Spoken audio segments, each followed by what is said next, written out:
My parents were absolutely convinced the gym was no place for a 17-year-old girl, and no amount of reasoning, pleading, or logical arguments could change their minds on this matter that they'd somehow decided was non-negotiable. At 17, I was the only athlete on my entire track team who wasn't allowed to strength train, which made me stand out for all the wrong reasons and filled me with a constant sense of embarrassment and frustration every single practice as I watched my teammates head off to the weight room together while I packed up my bag alone.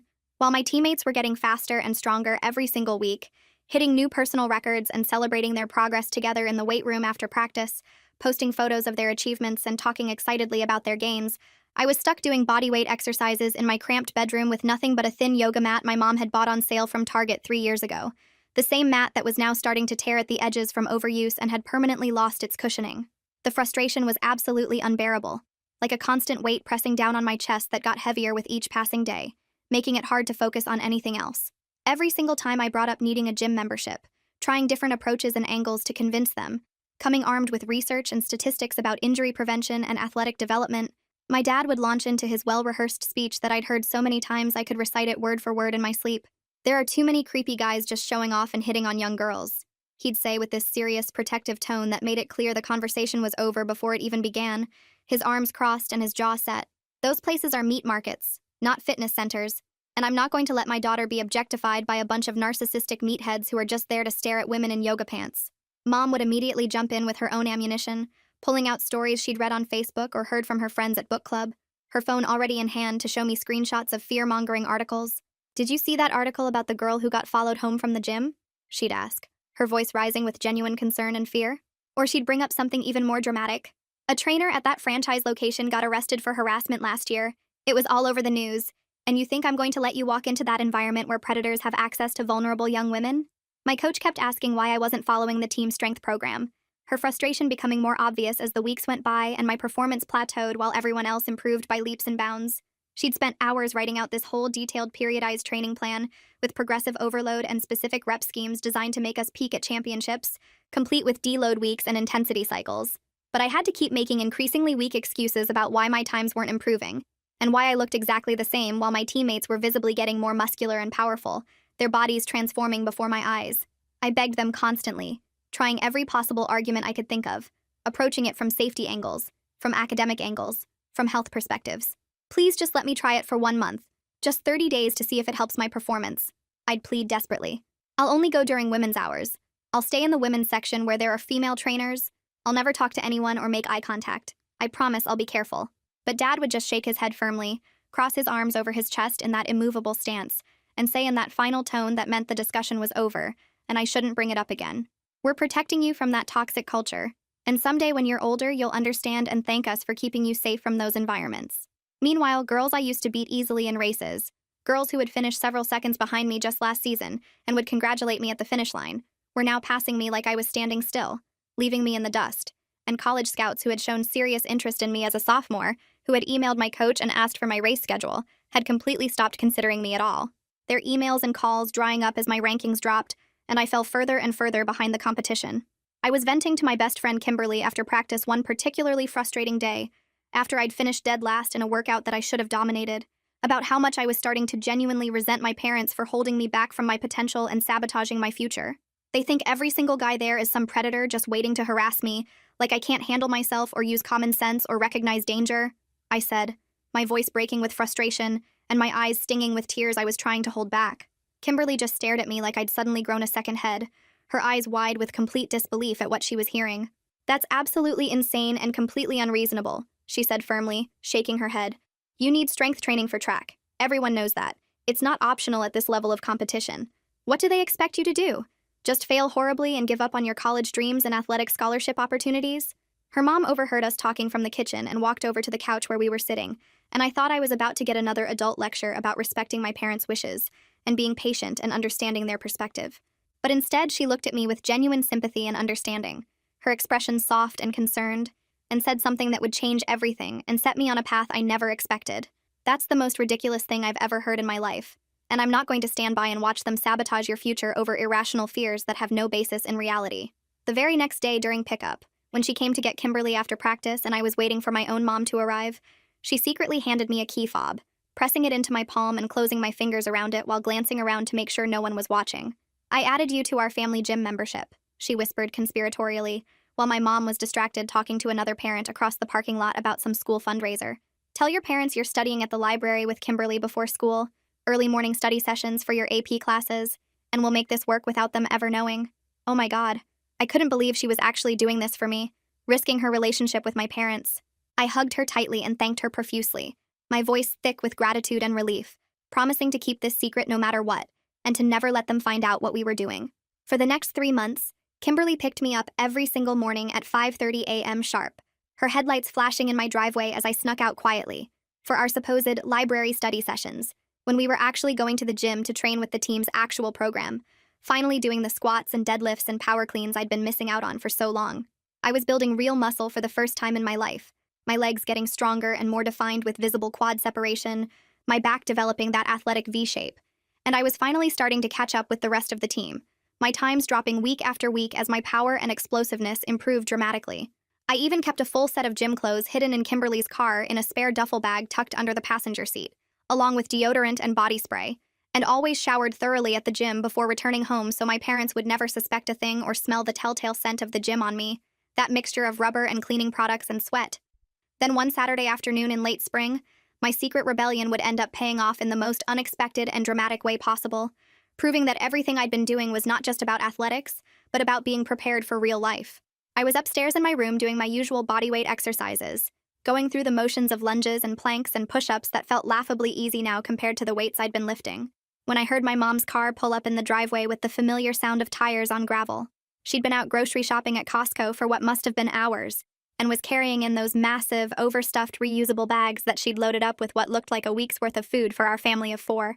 She'd always stubbornly refused to make 2 trips, insisting it was more efficient to carry everything at once no matter how heavy it was, viewing it as some kind of personal challenge to her strength and independence, and today was no exception to her usual pattern of overloading herself. Through my bedroom window, I watched her struggle with the bags, at least 6 of them hanging from her arms, each one looking like it weighed at least 30 or 40 pounds, bulging with cans and bottles and produce and packages. I heard the front door creak open, then her footsteps coming through the entryway, heavier than usual with the weight she was carrying, then a sound I'll never forget for the rest of my life, a sound that will haunt me. A sharp, sickening crack followed immediately by a cry of pure, raw agony that made my blood run cold and my heart stop. I flew down the stairs 2 at a time, my heart pounding with sudden terror and adrenaline already flooding my system, to find Mom collapsed on the kitchen floor in a crumpled heap, groceries scattered everywhere around her like debris from an explosion. Her face was completely red and contorted in pain, twisted in an expression I'd never seen before, and she was crying like someone had died, like it was someone's funeral, and she'd just lost everything that mattered to her. My back, she whispered, barely able to speak through the waves of pain that were clearly washing over her in agonizing cycles. Something popped. Something went terribly wrong inside me. I can't move at all. I'm completely stuck. Her whole body was trembling violently, shaking like a leaf in a windstorm.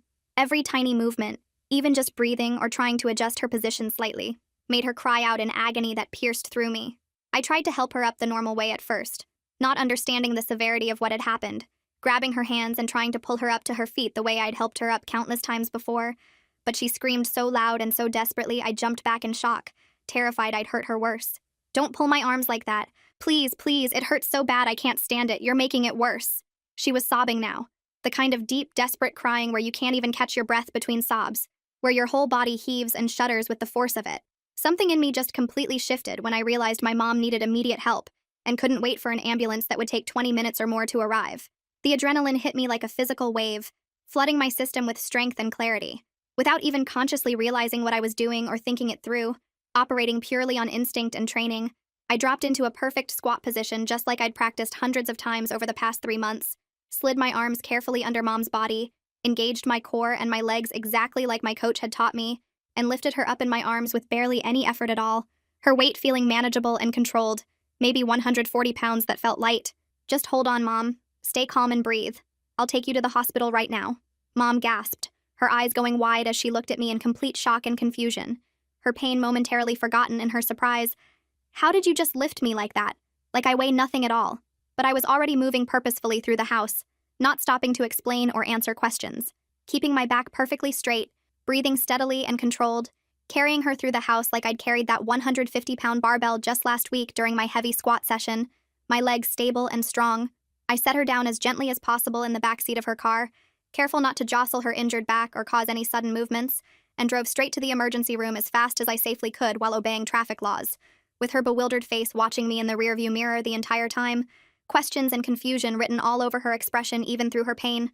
I pulled up directly to the emergency entrance and ran inside for a wheelchair, nearly colliding with someone in my panic and urgency. A nurse helped me carefully transfer Mom from the car while she winced and gasped with every tiny movement, even the smallest shifts causing her obvious pain that made her breath hitch. We wheeled her straight in, and they took her back immediately for x-rays and an MRI, the urgency in everyone's movements making my anxiety spike and my hands shake. About an hour later, after I'd been sitting in the waiting room trying not to panic and imagining worst-case scenarios, a doctor in blue scrubs came out and brought me back to where Mom was lying on a gurney, her face pale and drawn with pain and fear. "Your mother has a severely herniated disc," he said seriously, looking at both of us with a grave expression that made my stomach drop. The compression on her spinal nerves was severe and dangerous. If she'd stayed on that floor much longer without treatment, we'd be looking at potential permanent nerve damage, possibly even paralysis from the waist down. Mom's face went completely white, all the color draining out instantly. "I could have been paralyzed for life?" The doctor nodded solemnly. "You're very lucky you got here when you did. Every single minute matters with this type of acute spinal injury." After the doctor left to write up orders for treatment, she turned to me slowly and asked the question I'd been dreading. "Have you been going to the gym?" I nodded, unable to lie anymore, and her only response was, "Good. But that's not where it ends." Update. About 20 minutes passed while I sat beside Mom's gurney, both of us quiet and processing everything the doctor had said, when I heard quick footsteps in the hallway, and Dad burst through the door looking completely panicked. His face was pale and sweaty like he'd been running, and he went straight to Mom's side without even noticing me at first. He grabbed her hand and started asking rapid questions about what happened and if she was okay and what the doctor said. Mom squeezed his hand back and told him she herniated a disc badly, but she was going to be fine because I got her here in time. The doctor came back in right then to check on Mom's pain medication, and Dad asked him to explain everything again from the beginning. The doctor went through the whole diagnosis again, talking about the herniated disc and the nerve compression and how serious the spinal injury was, and then he said something that made Dad's head turn toward me slowly. The doctor explained that I had carried Mom to the car and driven her to the emergency room, getting her here fast enough to prevent permanent nerve damage. Dad looked at me with this completely confused expression, his eyebrows scrunched together like he was trying to solve a really hard math problem in his head. Mom reached out and grabbed my hand, pulling me closer to the bed, and she said in this clear, firm voice that left no room for argument that I had saved her, and I could only do that because I'd been training properly at the gym. Dad opened his mouth like he wanted to say something, but nothing came out, and he just kept looking back and forth between me and Mom like he couldn't make sense of what he was hearing. The drive home felt like it took forever, even though it was only about 15 minutes from the hospital to our house. Nobody spoke except when Mom would wince and gasp every time we hit a bump or pothole in the road, and each time she made a sound of pain, my stomach would clench up with worry. I could feel Dad's eyes on me constantly through the rearview mirror, flicking up to look at me every few seconds, and then back to the road. When we finally pulled into our driveway, I helped Mom out of the car super carefully, supporting her weight exactly like I'd done at the hospital, and moving slowly so I wouldn't jostle her injured back. We got her settled on the living room couch with pillows arranged behind her back in the exact position the doctor had shown us, propping her up at just the right angle to take pressure off her spine. Dad stood there watching me work, not helping but not interfering either, just observing with this weird, intense focus. Once Mom was comfortable and had her pain medication and a glass of water within reach, Dad asked me to come talk with him in the kitchen. My stomach dropped instantly, and my heart started beating faster because I knew exactly what conversation was coming, and I'd been dreading it since the moment Mom asked if I'd been going to the gym. I started walking toward the kitchen, but Mom called out from the couch in this warning tone, telling Dad to be fair and remember what the doctor said about timing. Dad was already standing by the kitchen counter when I walked in, his arms crossed over his chest in that stance I knew so well from every argument we'd ever had. But his voice was quieter than I expected when he asked how long I'd been going to the gym and who had helped me do it. I took a deep breath and told him everything, the whole truth spilling out because there was no point in lying anymore. I explained about the 3 months of training, about how Kimberly's mom had added me to their family membership, about the 5:30 a.m. pickups every morning, and the gym clothes hidden in Kimberly's car, and the showers I took before coming home. Dad didn't interrupt me once while I talked, but I watched his jaw get tighter and tighter with each detail I shared. When I finished, he was silent for a really long moment, just staring at the kitchen floor, and then he said in this voice that was somehow worse than yelling that I had lied to them every single day for 3 months straight. The disappointment in his tone made my chest hurt way more than anger would have, like something heavy was pressing down on my ribs, making it hard to breathe properly. I tried to explain that I didn't want to lie, but I was watching my entire track career fall apart right in front of me. I told him about seeing my teammates get stronger and faster week after week while I stayed exactly the same. About the college scouts who used to email my coach asking about me, but stopped completely when my times got worse. I explained how helpless I felt being the only athlete on the team who couldn't follow the strength program, watching girls I used to beat easily start passing me in races. Dad listened without interrupting, but his jaw stayed tight and his arms stayed crossed, and when I finished talking, he said we were just trying to protect me from a dangerous environment, and I went behind their backs anyway. I opened my mouth to respond, but before I could say anything, Mom's voice came from the living room, louder and stronger than I expected given how much pain she was in. She said clearly that I went behind their backs because they weren't listening to my real needs as an athlete. I woke up super early the next morning out of pure habit. My body clock still set to 5:30 a.m. from months of gym sessions, and the house was completely quiet and dark. And I came downstairs and found Mom trying to get herself off the couch, her face twisted up in pain and frustration as she tried to push herself up with her arms.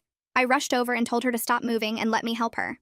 I positioned myself next to the couch and used proper lifting technique, keeping my back straight and engaging my core muscles just like I'd learned, and I supported most of her weight as she slowly stood up. She leaned heavily against me, her arm around my shoulders and probably 60 or 70% of her weight pressing down on me, but I held her steady and strong. We moved inch by inch toward the bathroom, her taking tiny, careful steps while I matched her pace and kept her balanced. As we walked, she whispered that she never understood how strong I really was until right now, and there was something in her voice that sounded like regret mixed with pride, like she was sad and impressed at the same time. Over the next few days, I basically became Mom's full-time caregiver since Dad had to go back to work, and she couldn't do any basic tasks by herself without help. Every single morning, I helped her stand up from the couch or the bed, using the same careful lifting technique and body mechanics I'd learned at the gym.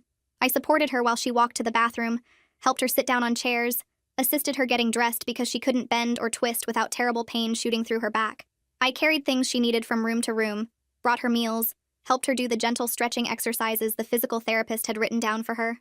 Each time I lifted or supported her, I could see Mom watching me with this really thoughtful expression on her face, studying me like she was seeing me completely differently than she ever had before. It felt like she was thinking hard about everything she thought she knew about gyms and training, and what I was actually capable of handling on my own.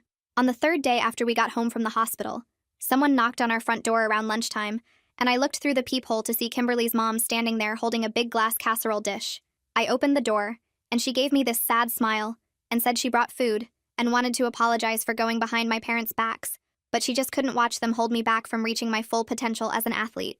Dad came to the door right then, and took the casserole from her hands, and his voice was cold and stiff when he thanked her for the food, but said they needed to have a serious discussion about boundaries and respecting other people's parenting decisions. Before Kimberly's mom could respond or leave, Mom called out from the living room asking Dad to please invite her inside because she wanted to talk to her face to face. Dad's jaw clenched, but he stepped aside and let Kimberly's mom come in, and the tension in our living room was so thick and uncomfortable I could practically feel it pressing against my skin. Kimberly's mom sat down in the armchair across from the couch where Mom was lying, and she started explaining her whole perspective on the situation without any prompting. She told my parents she was a college athlete herself back in the day, that she ran track and did cross-country and understood exactly what kind of training serious competitors need. She said she'd watched her own daughter Kimberly grow and improve with proper strength training, and then she watched me struggling with inadequate bodyweight exercises that were never going to be enough for my level of competition. She looked directly at my parents and said their fears about gym culture were understandable as parents, but those fears were preventing me from getting basic athletic development that every serious competitor absolutely needs to succeed. Dad's voice started rising as he argued back that there are real dangers in gym environments, and she had absolutely no right to undermine their parenting or help their daughter lie to them for months. His words got louder with each sentence, but Mom just stayed quiet on the couch, watching and listening to everything without saying a word herself. After Kimberly's mom left about 30 minutes later, my parents went into their bedroom and closed the door firmly behind them. I could hear their voices going back and forth through the door, sometimes getting loud and sometimes dropping to quieter tones I couldn't make out clearly. I sat on the stairs feeling this awful mix of guilt for causing a fight between them, and frustration because Mom had almost ended up paralyzed for life just from carrying groceries, which never would have happened if she'd been strong enough to handle that weight safely. Their conversation went on for over an hour, their voices rising and falling in waves, and I stayed on those stairs the entire time with my stomach in knots. When they finally came out, Dad's face was set in these hard lines, and Mom looked completely exhausted and drained, and neither one of them said anything to me at all about what they'd decided or talked about. The next morning, Dad left for work without saying his usual goodbye to me, just grabbed his keys and walked out the door without even looking in my direction. After he was gone, Mom asked me to help her into the shower, which meant I had to support almost all of her weight while she carefully lifted one leg over the tub edge and then the other. I kept my back straight and my core tight, holding her steady while she moved at a snail's pace to avoid hurting herself worse. As I was helping her balance, she said quietly that my father wasn't actually angry at me. He was scared. She explained that he was realizing his rules had almost cost me the ability to help her when she needed it most, and he didn't know how to process that reality or deal with those feelings. I told her I understood why he was upset, but I was tired of being treated like I couldn't handle myself or make good decisions about my own athletic career and my own future. Mom finished in the shower and I helped her dry off and get dressed, moving slowly and carefully to avoid any sudden movements that might hurt her back. That evening, my phone rang with Coach's number showing on the screen and my stomach twisted up because I knew she'd be asking questions I didn't want to answer. I picked up and she asked why I'd missed the last 3 practices and if everything was okay at home. I explained about Mom's injury and how I was taking care of her because Dad had to work and she couldn't do basic things by herself yet. There was this long pause on the other end of the line, and then Coach asked how I got Mom to the hospital so fast when the injury happened. My mouth went dry because I knew where this was going. She said my parents had told her months ago that I wasn't allowed to do strength training, and she'd been wondering why my form had improved so much recently and why I was moving differently during practice. I took a deep breath and told her the whole truth about the secret gym sessions with Kimberly's family, expecting her to be mad or disappointed that I'd been lying to everyone. Instead, she said she knew something had changed in my training, and she could see it in how I moved, and we needed to talk about my program when I got back to practice. By the end of that first week at home, I'd figured out a routine for taking care of Mom that worked pretty well. Every morning, I helped her do the physical therapy exercises the hospital had given her, supporting her weight while she did gentle stretches and movements designed to help her back heal without making it worse. I'd help her walk short distances around the house, my arm around her waist and taking most of her weight while she took tiny, careful steps. I carried things from room to room for her, brought her meals, helped her sit down and stand up from chairs and the couch. Each day I was basically doing real-life strength training by helping another person move safely, and it hit me how useful and necessary this kind of strength actually was. Mom noticed it too, and one afternoon she said she'd never thought about gym training as preparation for real emergencies and taking care of people. She'd always just thought it was about looking good or improving sports performance. Dad came home from work one evening during the second week, carrying a stack of printed papers that he spread across the kitchen table without saying anything to me. I watched from the doorway as he sat down with a yellow highlighter and started reading through articles about gym safety and women's training programs and injury prevention research. He was marking sections with the highlighter, underlining parts about proper supervision and qualified trainers and safety rules. He didn't talk to me about what he was reading or why he was suddenly researching this stuff, but I could tell he was trying to educate himself instead of just reacting from fear like he'd always done before. It felt like maybe a tiny crack was forming in his wall of protective resistance, even though he still hadn't actually spoken to me directly about any of it. Kimberly showed up at our door during the middle of the second week with a big stack of homework from all my classes, and I could tell right away that something was wrong by how quiet she was acting. We went up to my room and sat on my bed, and she just stared at her hands for a while before finally telling me that her mom and my dad had a really tense phone conversation the day before. Dad had called and accused her mom of encouraging me to lie and deceive my parents and putting me at risk by giving me access to the gym behind their backs. I felt awful knowing that her family was dealing with problems because they'd helped me, and I told her I was so sorry for causing trouble between our parents. Kimberly said her mom didn't regret helping me at all, but things were awkward now between the families, and she didn't know how long it would take for that to get better. We sat there in uncomfortable silence for a while, both of us understanding that adult relationships and conflicts were way more complicated than we'd realized when we started this whole thing. Mom started going to physical therapy at a clinic twice a week, and I went with her to every appointment to help her get in and out of the car and support her during the exercises. Her physical therapist was this guy named Azariah Fontana, and he watched really carefully during the first session as I helped Mom move and supported her weight during different movements. He asked me if I had any training in body mechanics, or if I'd studied how to lift and support people safely. When I explained that I'd been doing strength training at a gym and learning proper form for squats and deadlifts and other exercises, his whole face lit up and he got really excited.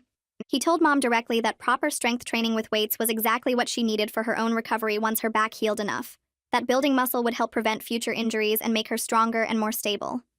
I watched Mom's face as she processed hearing a medical professional recommend the exact same thing she'd been forbidding me from doing for years. The team had a huge meet during the third week, and I had to miss it completely because Mom needed help all day and couldn't be left alone for the 6 or 7 hours it would take. I sat at home that evening refreshing the results page on my phone over and over, watching as my teammates' times got posted, and seeing that they'd done really well with lots of personal records and high placements. I scrolled through social media and saw posts about the college scout who used to email my coach being there watching races and taking notes. My stomach felt sick knowing that opportunity was slipping further away with each competition and practice I missed, wondering if I'd already lost my chance completely, even though I finally had access to proper training now. Dad finally sat down to talk to me directly one evening after Mom went to bed early because her back was hurting worse than usual. He pulled out a chair at the kitchen table and asked me to sit with him and said he'd been doing a lot of research and thinking hard about everything that happened.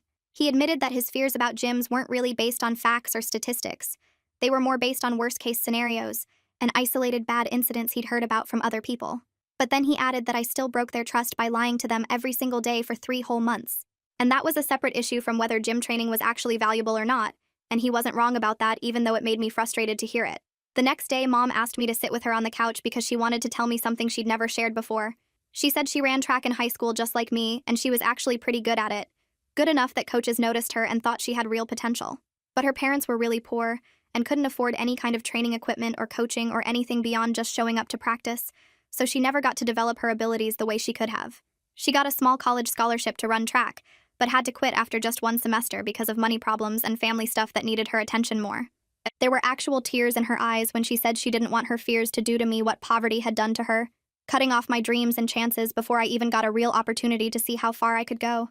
By the time the 4th week rolled around, my body had changed a lot from all those months of training, and it was obvious even when I wore regular clothes. My arms and legs had visible muscle definition that hadn't been there before, and my shoulders looked broader and stronger. Dad noticed when I was helping Mom stand up from the couch one afternoon, and he made a comment about how different I looked. Not in an angry way, but almost surprised, like he was seeing me as a capable athlete for the first time, instead of just his little girl who needed protection from everything. Mom said clearly that I looked strong because I actually was strong now, and that strength had literally saved her life, and we couldn't just ignore that reality because it made us uncomfortable to admit we'd been wrong. An email notification popped up on my phone one morning from Horatio Rowland, the college scout who'd shown interest in me last year, but stopped responding completely when my race times got worse. He was reaching out because my coach had told him about my situation and my recent training, and he wanted to know if I was still interested in their program and when I'd be competing again. My hands were actually shaking as I read it, because this was exactly the opportunity I thought I'd lost forever and given up on. But now I was weeks behind in training, and Mom still needed my help every single day, so I had no idea how to respond, or if I could realistically get back into competitive shape in time for him to see me race again. Extended thinking. I stared at the email for probably 5 full minutes, reading it over and over again to make sure I wasn't imagining what Horatio Rowland had actually written, my hands gripping my phone so tight my knuckles turned white and my thumbs kept accidentally tapping the screen. That evening after dinner, I asked my parents if we could all sit down together in the living room, because I needed to talk to them about something really important that couldn't wait any longer, my voice coming out more serious than I'd planned, but I needed them to understand this was about my entire future. Mom was still moving slowly and carefully because her back wasn't fully healed yet, so I helped her get settled on the couch with pillows supporting her spine before Dad and I sat down in the chairs across from her. I pulled up the email on my phone and handed it to Dad, watching his face as he read through Horatio Rowland's message, asking about my current race times and upcoming meet schedule, and saying his program was still very interested in me. Dad's eyebrows went up and he passed the phone to Mom, who read it twice before looking back at me with this expression I couldn't quite figure out. I explained the whole situation as clearly as I could, telling them about the training timeline I'd already missed, the weeks I'd lost, while taking care of Mom and how I needed their actual support and real permission to train properly if I was going to have any shot at earning a college scholarship that could help pay for my education. Dad opened his mouth like he was about to launch into another one of his protective speeches, but Mom held up her hand and cut him off before he could get a single word out. She said we needed to find a real solution that would address his legitimate safety concerns while also supporting my athletic needs and giving me a fair chance to reach my potential. And the way she looked at me when she said it made me realize for the first time that she was completely and totally on my side now, that saving her life had changed everything between us.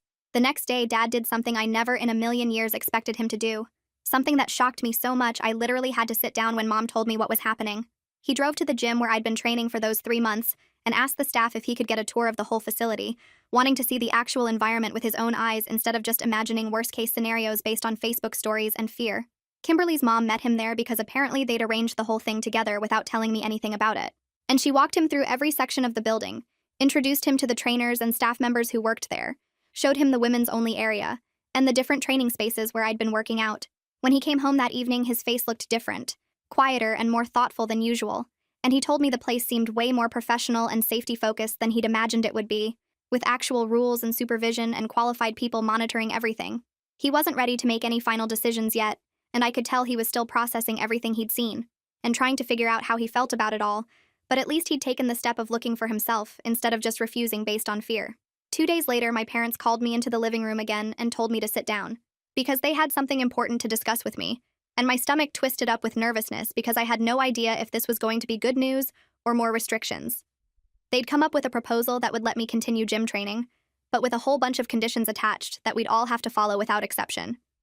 The rules included only going during staffed hours when trainers and employees were present, checking in with them by text before, and after every single session so they knew I was safe, and maintaining complete and total honesty about my schedule and activities with absolutely no more lying or sneaking around.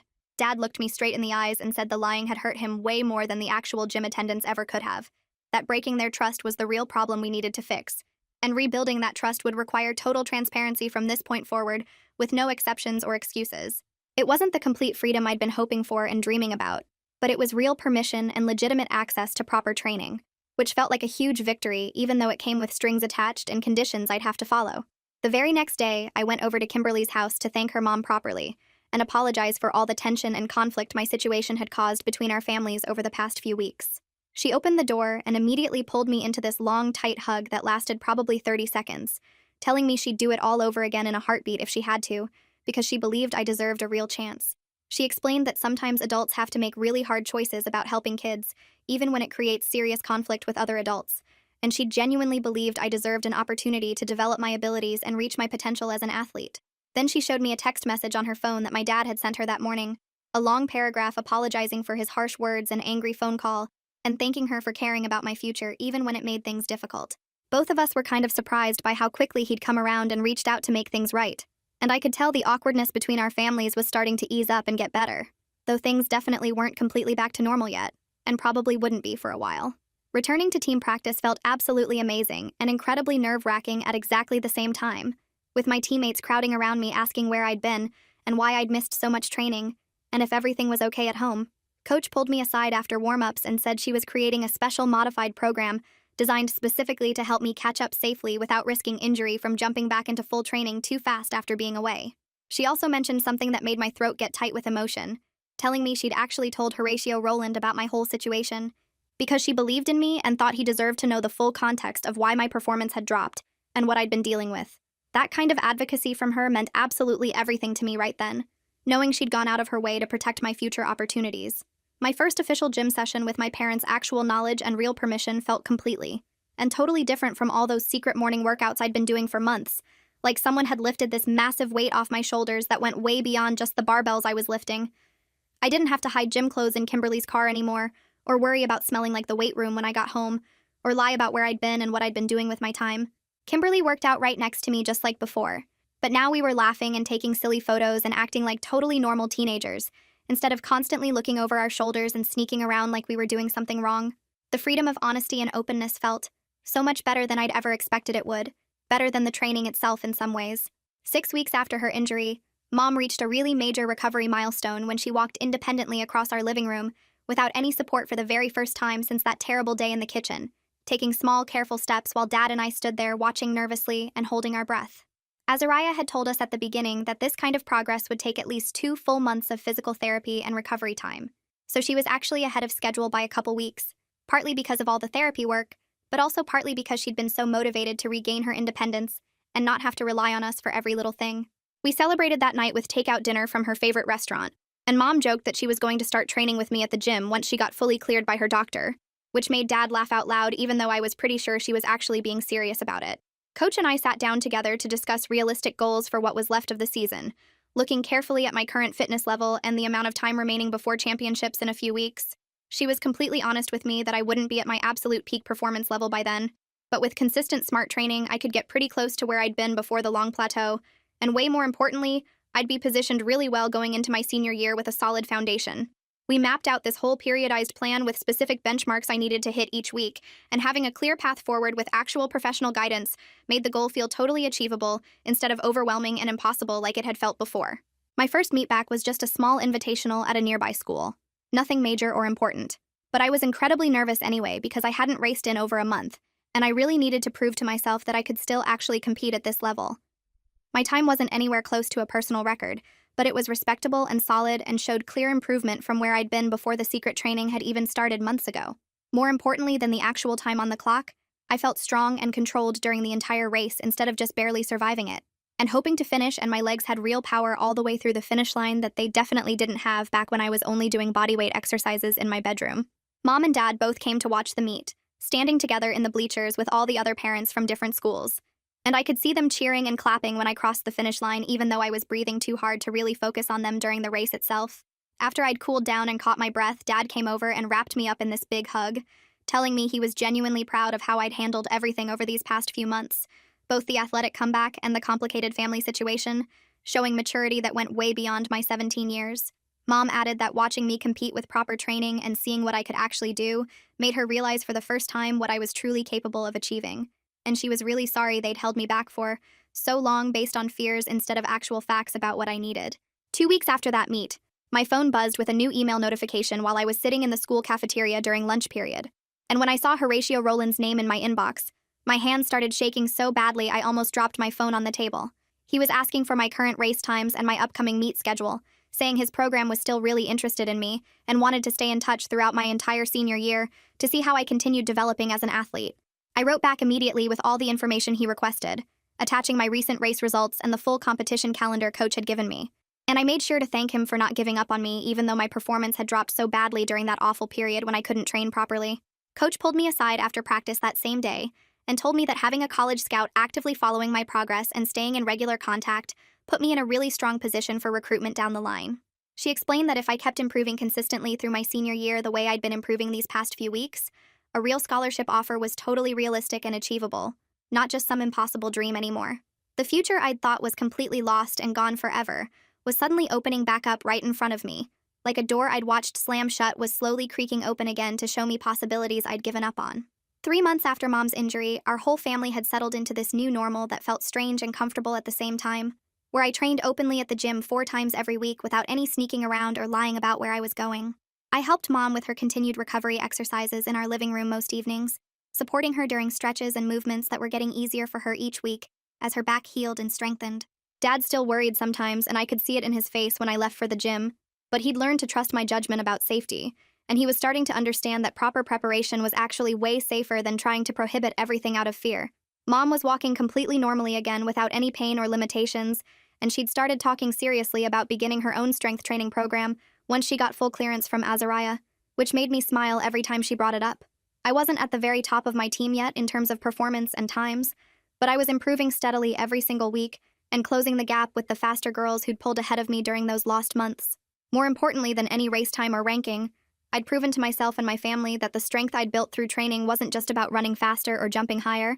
It was about being genuinely capable and prepared when the people I loved needed real help in an emergency. Life wasn't perfect or ideal by any stretch, but it was honest now with open communication and trust, and that honesty made all the difference in how our family functioned together.